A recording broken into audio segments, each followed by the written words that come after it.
good morning, Trinidad and Tobago, and welcome to the Bourse Report. Well, today we're taking yet another look at earnings results of publicly listed local companies, or locally listed companies rather, and today we're looking at that conglomerate sector for two stalwarts, Grace Kennedy Limited as well as the Ansa McAL Group. Now, both conglomerates or groups would have posted pretty good or improved earnings over their comparable 2020 financial periods. Let's take a look firstly at the Ansa McAL Group and how they would have fared.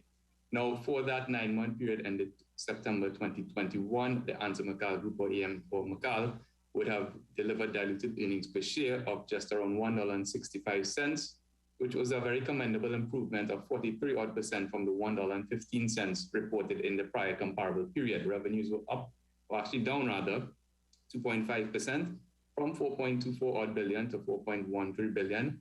Nevertheless, operating profits did increase 87% from 361 million to just under that $500 million mark. When we take a look at profits overall for the period, they would have increased 41.1% from 237 million to 385 million. Now, when we take a look at Ansa McAL's segment performance, when looking at the profit before tax metric, we see that there has been a pretty nice recovery across one major segment, that is the insurance and financial services, which had actually an over 100% increase over the comparable period of 9 months of 2020, moving from 107 million TT to just around 220 odd million in the most recently concluded period.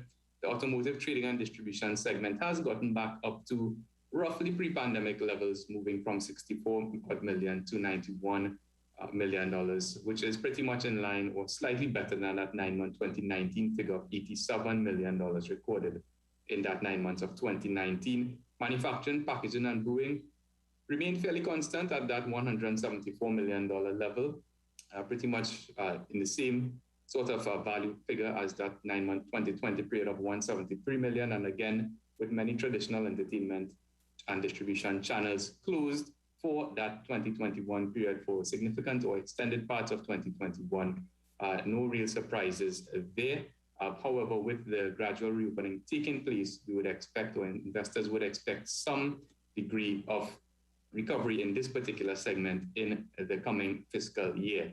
Now, when we take a look at Ansa McAL's historical earnings per share and price to earnings ratio, we can see that investors may already be anticipating this recovery, with the stock's price remaining fairly resilient.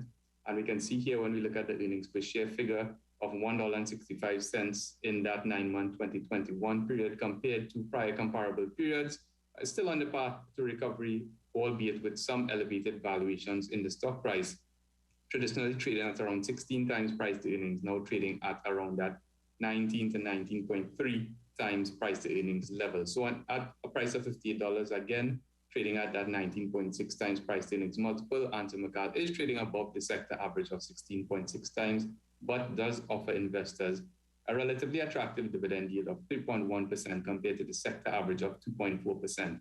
So on the basis of that resilient segment performance, we are seeing a bit more of, and that gradual reopening, but tempered by those relatively elevated valuations, both to the sector currently, as well as to Ansa McAL's own historical trading multiples. Bourse is going to maintain a neutral rating on McAL for the time being. Turning quickly to Grace Kennedy Limited, and I seem to be having some difficulties with my presentation here. Just give me 1 second.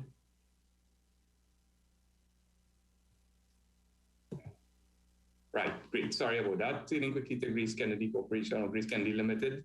The group would have reported a diluted earnings per share figure of 25 cents per share compared to that 19.6 cents TT equivalent, which is a roughly 28% increase. We can see that revenues improved 11% from 3.8 billion TT equivalent to just around 4.2 billion. Overall net profit attributable to equity holders up that 28% from 194 million TT equivalent to just around 250 million TT equivalent. When we take a look at Grace Kennedy's profit before tax by segment, we can see a very nice upward trend, even through the pandemic period. In fact, some onlookers might say that the pandemic period actually proved to be quite a significant catalyst for Grace Kennedy's performance, or GKC's performance, with a very nice steady increase in earnings across most segments. When we take a look at the segment performance, money services relatively stable, a very significant increase in food trading over a comparable period of about 50% from 130 million TT equivalent to 195 million TT equivalent. The banking and investment segment down just around 14%, and insurance up just around 13% from 37 million TT equivalent to 42 million TT equivalent in terms of profit before tax. So at a price of $6.26 per share, Greece is trading at a fairly elevated multiple, also 19.1 times compared to that 16.6 times of the sector, and doesn't really offer investors too much by way of a dividend yield at the moment, 1.3% compared to that sector average of 2.4%. Now, with recovering financial markets, which would have certainly helped with the financial market or financial segment performance, but with ongoing global supply challenges and economic uncertainty still reigning supreme at this particular point in time, but nonetheless offset partially by that continuing acquisition pipeline that the group has undergone in terms of acquisition or growth via acquisition. Bourse is going to maintain a neutral rating on Grace Kennedy for the time being.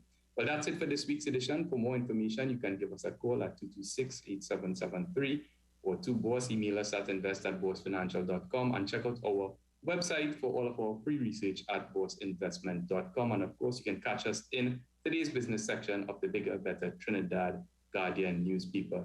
Stay safe, get vaccinated, and see you next week on the Bourse Report.